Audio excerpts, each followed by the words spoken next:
अनाथ बेटी का भाग्य। सुबह की हल्की धूप गांव रामपुर की कच्ची गलियों में उतर रही थी।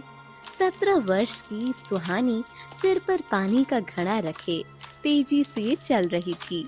उसके पास एक मिट्ठू तोता है जो उसके साथ ही रहता है।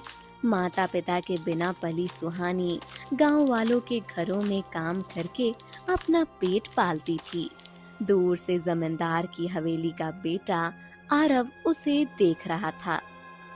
मिट्ठू, आज हमें चौधरी हवेली, फिर कमला चाची के घर और उसके बाद मंदिर भी जाना है। अगर आज मेहनत ठीक रही तो रात के खाने के लिए थोड़ा आटा और दाल भी मिल जाएगी। मेहनत मेहनत भगवान देख रहा है। सुहानी रोना मत, मेहनत रंग लाएगी। सब ठीक होगा, सब ठीक होगा।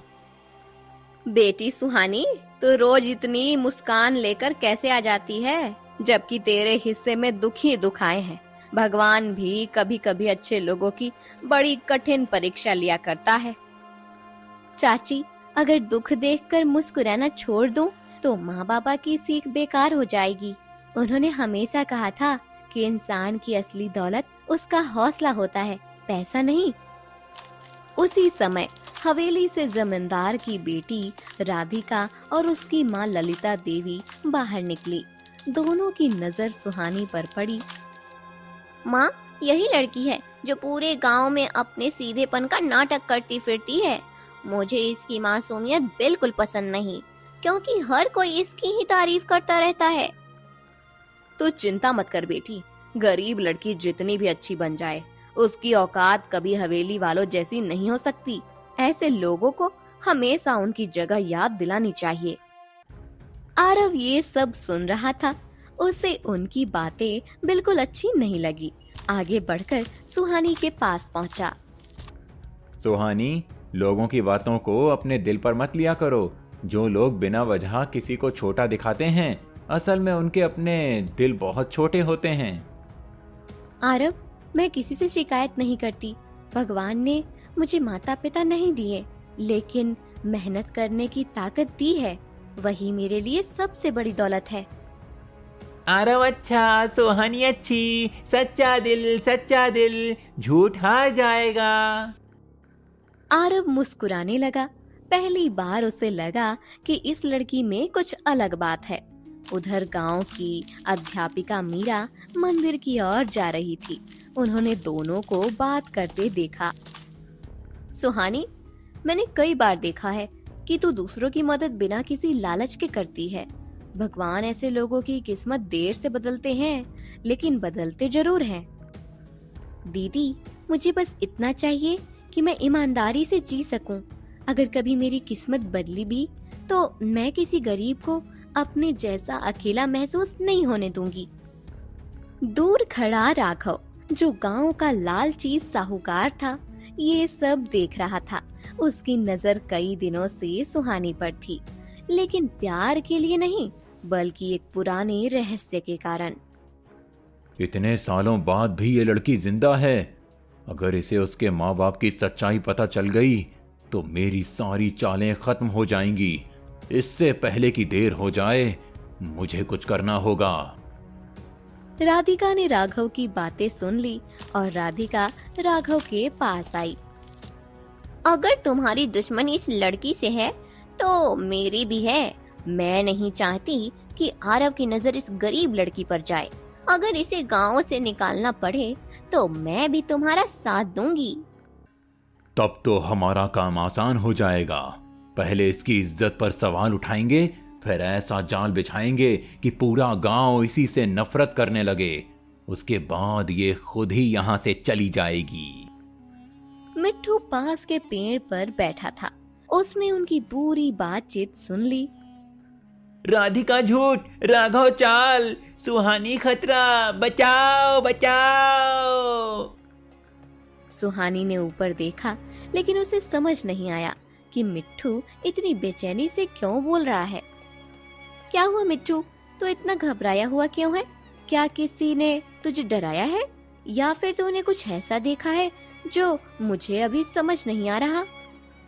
मिट्ठू की आंखों में जैसे किसी आने वाले बड़े संकट का डर साफ दिखाई दे रहा था। उधर आरव ने मन ही मन फैसला कर लिया कि चाहे जो हो जाए वह सुहानी का साथ कभी नहीं छोड़ेगा। लेकिन उसी समय राघव के चेहरे पर एक खतरनाक मुस्कान फैल गई। उसे विश्वास था कि अगले ही दिन से सुहानी की जिंदगी पूरी तरह बदलने वाली है। अगली सुबह पूरे रामपुर गांव में अजीब सी हलचल थी। चौपाल के पास लोगों की भीड़ लगी हुई थी। हर कोई एक ही बात कह रहा था कि जमींदार की हवेली से सोने का एक पुराना हार गायब हो गया है। सुहानी मिट्ठू के साथ काम पर जा रही थी, लेकिन भीड़ देखकर रुक गई। सुबह सुबह इतनी बड़ी चोरी हो गई। हवेली में रात भर पहरा रहता है, फिर भी हार गायब हो गया। मुझे तो लगता है कि किसी अपने आदमी का ही हाथ है। मैंने सुना तो है कि कल शाम सुहानी हवेली के आसपास दिखाई दी थी। गरीब इंसान पर शक करना आसान होता है, लेकिन इस बार बात कुछ ज्यादा ही गंभीर लग रही है। आप लोग बिना सच जाने मेरा नाम क्यों ले रहे हैं? मैं रोज की तरह काम करने गई थी। मेहनत करके खाना कमाती हूँ, किसी का सामान चुरा कर नहीं। सुहानी चोर नहीं, झूठ मत बोलो, झूठ मत बोलो। भगवान सब देख रहा, भगवान सब देख रहा। इतने में राधिका गुस्से का नाटक करती हुई वहाँ पहुँची। उसके पीछे उसकी माँ ललिता देवी और राघव भी खड़े थे। कल शाम मैंने अपनी आंखों से सुहानी को हवेली के अंदर वाले हिस्से में घूमते देखा था। उस समय मुझे लगा कि शायद काम कर रही होगी, लेकिन अब समझ आया कि उसकी नजर हार पर थी।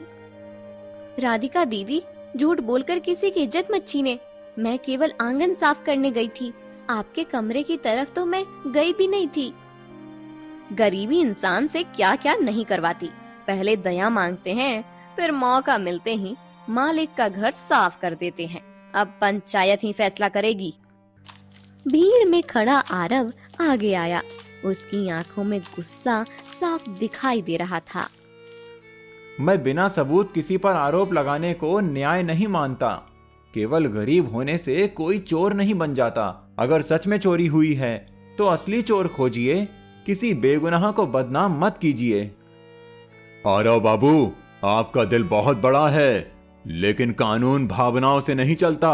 जब शक इसी लड़की पर है तो पहले इसी से पूछा जाएगा, उसके बाद जो सच होगा सबके सामने आ जाएगा।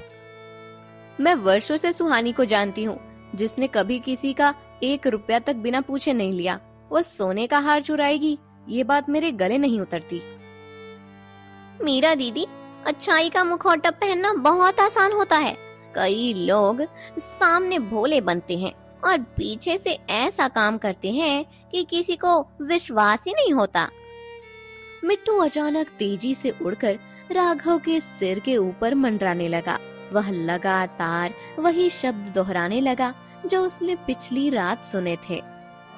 राघव चाल, राधिका झूठ, जाल बिछाओ, जाल बिछाओ, सुहानी नहीं, सुहानी नहीं। कुछ पल के लिए पूरा चौपाल शांत हो गया। सब लोग तोते की ओर देखने लगे। ये तोता हमेशा वही बोलता है जो सुनता है। अगर ये बार बार राघव और राधिका का नाम ले रहा है तो बात में कुछ ना कुछ सच्चाई जरूर होगी। राघव का चेहरा एक पल के लिए उतर गया, लेकिन उसने तुरंत खुद को संभाल लिया। तोते की बातों पर पंचायत नहीं चलती। अगर जानवरों की गवाही मानने लगें तो इंसानों के कानून का क्या मतलब रह जाएगा। हमें सबूत चाहिए, कहानी नहीं। उसी समय हवेली का एक नौकर भागता हुआ आया। मालकिन, सुहानी की झोपड़ी के पीछे वाली झाड़ियों में एक कपड़े की पोटली मिली है। उसमें कुछ चमकती हुई चीज दिखाई दे रही है। राधिका ने बनावटी हैरानी दिखाई। देखा, मैंने पहले ही कहा था। चलिए, अभी सबके सामने पोटली खोलते हैं। ताकि सच और झूठ का फैसला हमेशा के लिए हो जाए। गांव के लोग सुहानी की झोपड़ी की ओर चल पड़े। सुहानी की आंखों में आंसू थे, लेकिन उसके चेहरे पर डर नहीं था। अगर उस पोटली में सचमुच हार निकला, तब भी मैं यही कहूंगी कि मैंने उसे हाथ तक नहीं लगाया। किसी ने मुझे फंसाने के लिए ये सब किया है। आरव ने उसकी ओर देखकर दृढ़ आवाज में कहा, जब तक मैं जिंदा हूं किसी निर्दोष को सजा नहीं मिलने दूंगा, चाहे पूरे गांव वाले तुम्हारे खिलाफ क्यों ना हो जाएं, मैं सच सामने लाकर रहूंगा। भीड़ झोपड़ी के पीछे पहुंची। राघव ने मुस्कुराते हुए पोटली उठाई और सबके सामने खोल दी। जैसे ही कपड़ा खुला, उसमें से वही सोने का हार निकल आया, जिसे देखकर पूरे गांव में सनसनी फैल गई। अब भी कोई कहेगा कि ये लड़की निर्दोष है? चोरी का सामान इसके घर के पीछे मिला है, इससे बड़ा सबूत और क्या चाहिए? मैंने ये हार कभी नहीं देखा। किसी ने रात के अंधेरे में इसे यहाँ छिपाया है। मैं निर्दोष हूँ, कृपया मेरी बात पर विश्वास कीजिए। आरव हार को ध्यान से देखने लगा। अचानक उसकी नजर हार में फंसे एक लाल रंग के रेशमी धागे पर पड़ी। वह धागा बिल्कुल वैसा ही था जैसा राधिका की चुन्नी में लगा हुआ था। उसने मन ही मन सोचा, अगर यही वो धागा है जो मैं सोच रहा हूँ, तो असली खेल अब शुरू होगा। उधर मिट्ठू फिर जोर जोर से चिल्लाने लगा, लाल धागा, झूठ पकड़ा जाएगा, सच जीतेगा।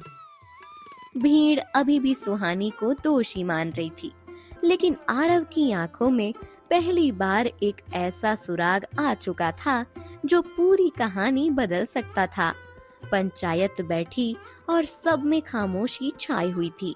एक तरफ सुहानी सिर झुकाए खड़ी थी, दूसरी तरफ राधिका और राघव के चेहरे पर बनावटी जीत दिखाई दे रही थी। आरव हार को हाथ में लेकर बार बार उसमें फंसे लाल रेशमी धागे को देख रहा था। मिट्ठू लगातार बेचैन होकर उड़ रहा था।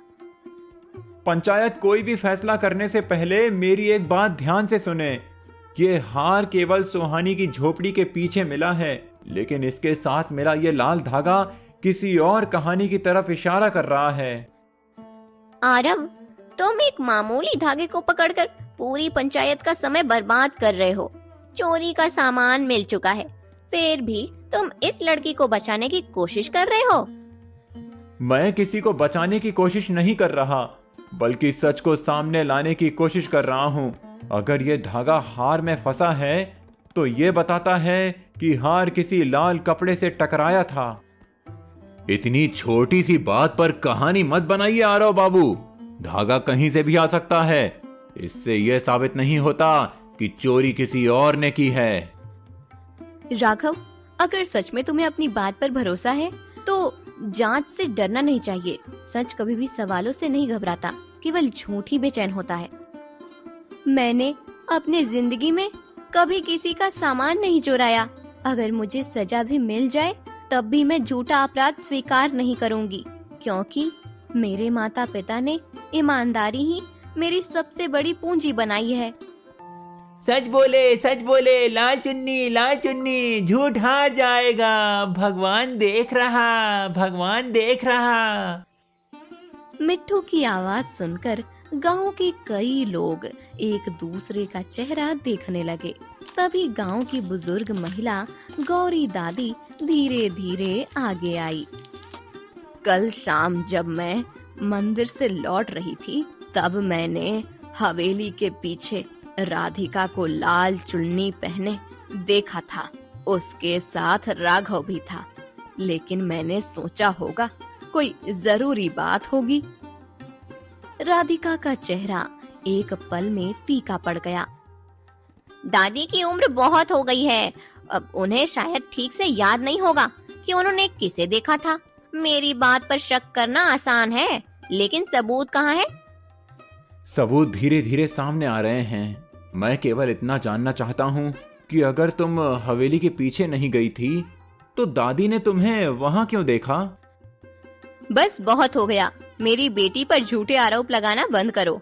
पहले इस अनाथ लड़की ने चोरी की और अब अपनी गलती छिपाने के लिए हमारी इज्जत खराब कर रही है। मैं किसी की इज्जत खराब नहीं करना चाहती। मैं तो केवल इतना चाहती हूँ कि बिना गलती के मुझे अपराधी मत बनाइए। गरीब होना अपराध नहीं होता। इसी बीच मिट्ठू अचानक उड़कर हवेली की छत की ओर चला गया। कुछ देर बाद वह चोंच में एक छोटी सी चमकीली चीज दबाकर वापस आया और सीधे आरव के हाथ पर गिरा दी। वह एक सोने की छोटी पायल का टूटा हुआ घुंघरू था। घुंघरू घुंघरू, छत छत, राधिका राधिका। आरव ने घुंघरू को ध्यान से देखा। उसकी नजर तुरंत राधिका के पैरों पर गई। उसकी एक पायल सचमुच टूटी हुई थी। राधिका, अगर तुम रात में हवेली से बाहर नहीं निकली थी तो तुम्हारी पायल का ये घुंघरू हवेली की पिछली छत पर कैसे पहुंचा? इसका जवाब तुम्हें देना होगा। मुझे नहीं पता। शायद बहुत पहले टूट गया होगा। तुम हर चीज को मेरे खिलाफ इस्तेमाल करना चाहते हो, लेकिन इससे कुछ साबित नहीं होता। आरव, आप बेकार की बातें कर रहे हैं। असली सबूत तो हार है जो सुहानी की झोपड़ी के पीछे मिला। बाकी सब केवल अनुमान है। अनुमान तब तक रहते हैं जब तक सारे सवालों के जवाब नहीं मिलते, लेकिन अभी जितने सवाल उठ रहे हैं उनका जवाब केवल राधिका और राघव ही दे सकते हैं। उसी समय गांव का चरवाहा मोहन दौड़ता हुआ चौपाल में पहुंचा। उसके हाथ में एक पुराना कपड़े का थैला था। मैं सुबह जंगल के रास्ते अपनी बकरियां चरा रहा था। वहां ये थैला मिला। इसके अंदर एक चिट्ठी लिखी थी। मुझे पढ़ना नहीं आता, इसीलिए सीधे पंचायत में ले आया। आरव ने चिट्ठी खोली। उसमें जल्दी जल्दी लिखे शब्द थे। हार आज रात सुहानी की झोपड़ी के पीछे रख देना। सुबह पंचायत खुद उसे चोर मान लेगी। किसी को शक भी नहीं होगा। अगर ये सच है तो इसका मतलब सुहानी को जानबूझकर फंसाया गया है। आखिर ये चिट्ठी किसने लिखी? राघव के माथे पर पसीना चमकने लगा, जबकि राधिका की सांसें तेज हो गई। मैंने कहा था कि मैं निर्दोष हूँ। भगवान देर करता है, लेकिन अन्याय कभी हमेशा के लिए नहीं रहने देता। एक निर्दोष लड़की की जिंदगी बर्बाद करने की साजिश है। जब तक असली अपराधी सामने नहीं आता, मैं चैन से नहीं बैठूंगा। तभी राघव धीरे धीरे पीछे हटने लगा। उसने सोचा कि भीड़ का फायदा उठाकर निकल जाएगा, लेकिन मिट्ठू तेजी से उड़कर उसके सामने आ बैठा और जोर जोर से चिल्लाने लगा। भाग रहा, चोर चोर भाग रहा, पकड़ो पकड़ो। सभी ग्रामीणों की नजर एक साथ राघव पर गई। उसके चेहरे का रंग उड़ चुका था।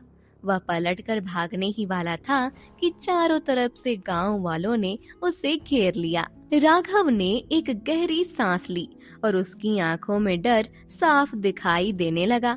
ऐसा लग रहा था कि अब वह कोई बहुत बड़ा राज खोलने वाला है। ऐसा राज जो केवल चोरी का नहीं, बल्कि सुहानी के जन्म और उसके माता पिता की मौत से भी जुड़ा हुआ था। उसके माथे से पसीना लगातार बह रहा था। सुहानी की आंखों में आंसू थे, लेकिन पहली बार उन आंसुओं में डर से ज्यादा उम्मीद दिखाई दे रही थी। मिट्ठू बार बार पंख फड़फड़ा रहा था। मुझे मत पकड़ो, मैं सच बता रहा हूँ। आज जो राज मैंने छिपाया वो अब मेरे सीने में नहीं रह सकता।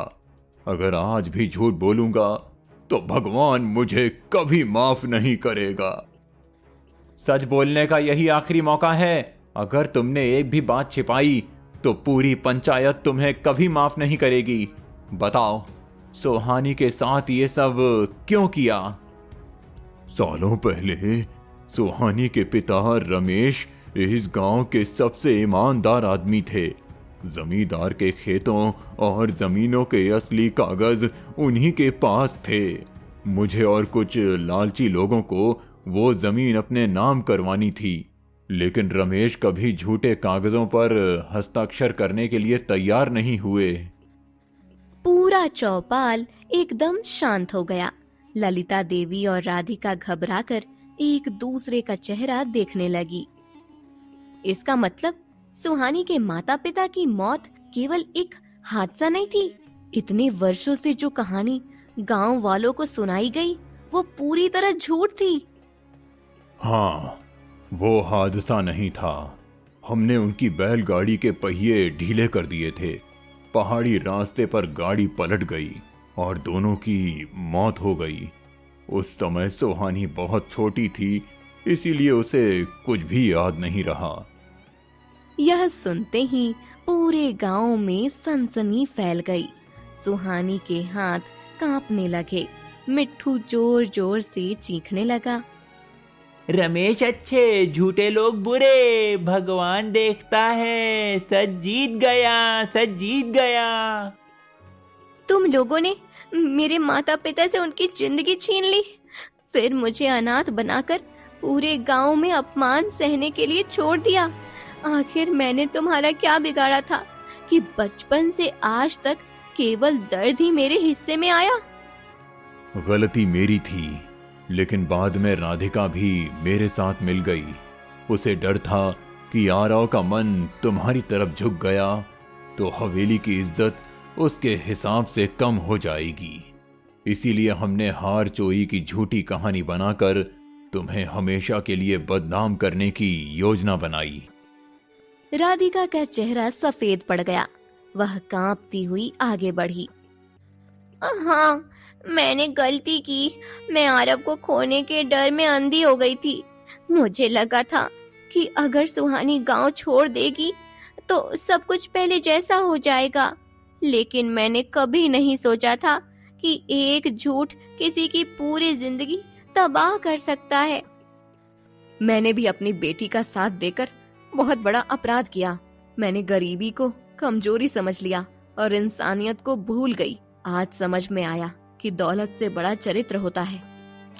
गांव के बुजुर्ग पंचायत प्रमुख आगे आए और गंभीर आवाज में बोले। आज से सुहानी पर लगा हर आरोप समाप्त किया जाता है। राघव और उसके साथियों को उनके अपराध की सजा कानून देगा। पूरे गांव के सामने हम स्वीकार करते हैं कि हमने बिना सच जाने एक निर्दोष बेटी का अपमान किया। सुहानी, मैंने पहली बार जब तुम्हें देखा था तभी समझ गया था कि तुम्हारी सच्चाई किसी दिन जरूर सामने आएगी।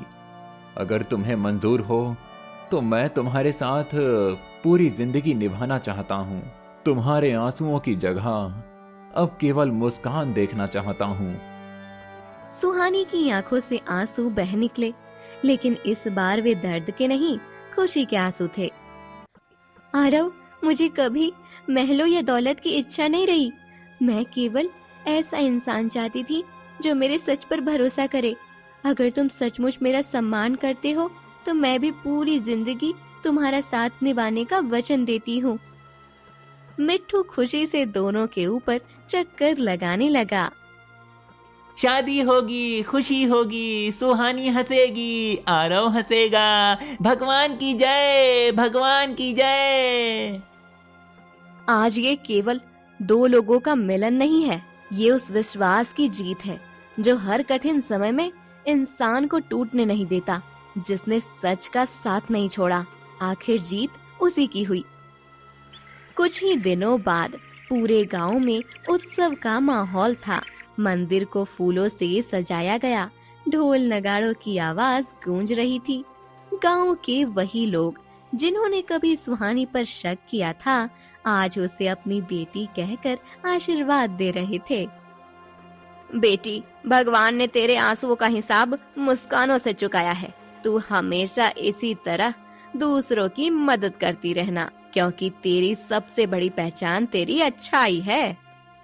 चाची, मैंने गरीबी, अपमान और अकेलापन सब देखा है, इसलिए मैं वचन देती हूँ कि इस गांव में अब कोई अनाथ बच्चा अकेला महसूस नहीं करेगा।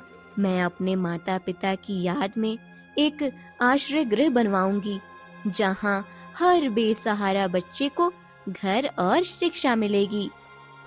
मैं तुम्हारे सपने को अपना सपना मानता हूँ। हवेली की आधी जमीन उसी आश्रय गृह के लिए दे दी जाएगी, ताकि आने वाली पीढ़ियां जान सकें कि इंसान की सबसे बड़ी विरासत उसकी दया और ईमानदारी होती है। सुहानी, मैं जानती हूँ कि मेरे अपराध इतने बड़े हैं कि केवल माफी मांगने से खत्म नहीं होंगे। फिर भी अगर कभी तुम्हारा दिल मुझे माफ कर सके तो शायद मैं भी अपनी गलती का बोझ थोड़ा हल्का कर पाऊं।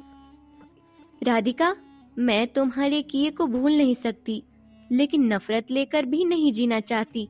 मैं तुम्हें माफ करती हूँ, क्योंकि मेरे माता पिता ने मुझे बदला नहीं बल्कि क्षमा करना सिखाया था। मिट्ठू मंदिर के शिखर पर बैठकर जोर जोर से बोलने लगा। सच जीता, प्यार जीता, भगवान जीता, अनाथ बेटी का भाग्य बदल गया, सब खुश, सब खुश। आरव और सुहानी ने मंदिर में भगवान के सामने हाथ जोड़कर नई जिंदगी की शुरुआत की। जिस लड़की को कभी लोग बोझ समझते थे, वही अब पूरे गांव की सबसे सम्मानित बेटी बन चुकी थी।